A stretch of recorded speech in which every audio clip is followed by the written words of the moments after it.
হাজার খানেক মানুষের আত্মদান কেবলমাত্র আবুলের বদলে বাবুলকে প্রতিষ্ঠিত করার জন্য নয়। আমরা আবুলের বদলে বাবুল না, আমরা কোয়ালিটেটিভ চেঞ্জ আমরা আশা করি। যে এখন পর্যন্ত যে বিষয়গুলো আমরা দেখতে পাচ্ছি, কোন জায়গায় শহরের মধ্যবিত্তের ড্রয়িং রুমের ভিতরের যে আলোচনা, বিশ্ববিদ্যালয়ের স্টাডি সার্কেলের যে আলোচনা, সেই আলোচনাগুলোকে প্রায়োরিটি দেওয়া হচ্ছে কোথাও কোথাও। আমি জানি না, গত পরশুদিন আরটিভির একটা টক শোতে ছিলাম এই যে সড়ক পরিবহন নিয়ে। সেখানে অনেকেই জানতে চাচ্ছিলেন যে আমাদের সড়ক পরিবহনের উপদেষ্টাকে আপনারা সবাই কি জানেন? আমাদের এখানে অনেকেই জানেন না। কেন জানি না এই কারণে যে আমরা অ্যাক্টিভিটিটা দেখছি না। আমি তার সমালোচনা করছি না, কিন্তু অ্যাক্টিভিটিটা দেখছি না। আমরা প্রোঅ্যাক্টিভ রোল তাদের কাছ থেকে দেখতে চাই, এবং আমরা মনে করি যে সম্ভাবনাটা তৈরি হয়েছে, যে সুযোগটা তৈরি হয়েছে, সেই সুযোগটাকে কাজে লাগাতে হবে। আমাদের কারো দুর্বলতার জন্য, ব্যর্থতার জন্য এই সুযোগটা যাতে হাতছাড়া না হয়ে যায়। কথা বাড়াবো না। আমি মনে করি যে এই সেক্টরের শৃঙ্খলা ফিরিয়ে আনার জন্য দায় এবং দায়িত্ব উভয়ের আছে। আমরা যেমন সরকারের কতগুলো কাজ করতে হবে, আমাদেরকেও কতগুলো দায়িত্ব পালন করতে হবে। আমরা কিন্তু যাই বলি না কেন, সড়কের আইন, সড়কের শৃঙ্খলা, আমি আমার জায়গা থেকে বলছি, যাত্রীদের অনেকেই এই আইন, এই শৃঙ্খলা মানতে আমরা চাই না।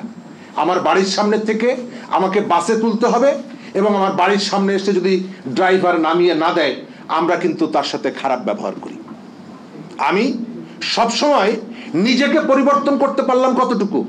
এই ঢাকা শহর পৃথিবীর একমাত্র রাজধানী শহর যেখানে আপনার যদি একটা হাত থাকে, আপনি গাড়িটা থামিয়ে দিতে পারেন, আর দুটো হাতের দরকার নেই। আপনি হাতটা তুলবেন, গাড়ি থেমে যাবে।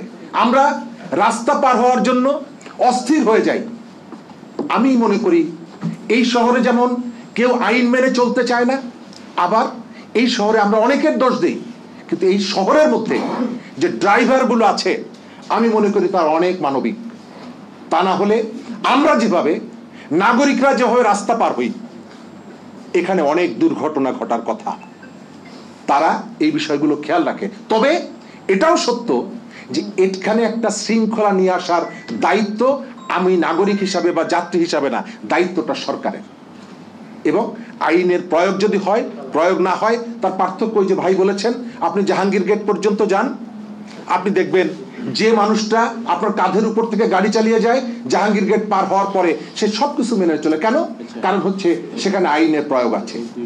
আমরা সরকারের কাছে অনুরোধ করব, আপনারা কতদিন এই জায়গাগুলোকে অ্যাড্রেস করবেন আমরা জানি না, তবে আমরা আপনাদের কাছে চাই যে ড্রয়িং রুমের যে এজেন্ডাগুলো আছে, শুধুমাত্র সেই এজেন্ডা নিয়ে যদি আপনারা থাকেন, অবশ্যই আপনাদের সমালোচনা করব। গত পরশুদিন আমাদের প্রধান উপদেষ্টা বলেছেন আমাদের কাজের সমালোচনা করবেন। আমি আজকের এই অনুষ্ঠান থেকে বলছি যে সড়ক পরিবহনের জন্য যাকে দায়িত্ব দিয়েছেন, এখন পর্যন্ত তার কাজের প্রশংসা করার মতন কিছু নাই। মনে করে দিতে চাই, হাজার খানেক মানুষের আত্মদান কেবলমাত্র আবুলের বদলে বাবুলকে প্রতিষ্ঠিত করার জন্য নয়। আমরা আবুলের বদলে বাবুল না, আমরা কোয়ালিটেটিভ চেঞ্জ আমরা আশা করি। যাত্রী অধিকার দিবসে আমাদের উদ্দেশ্য, আমাদের ইচ্ছা, আমাদের প্রত্যাশা, সরকার স্টেক হোল্ডারদের সঙ্গে এই বিষয়গুলো নিয়ে কথা বলবেন। যিনি যোগাযোগ উপদেষ্টার দায়িত্ব নিয়েছেন, তিনি অ্যাক্টিভ হবেন।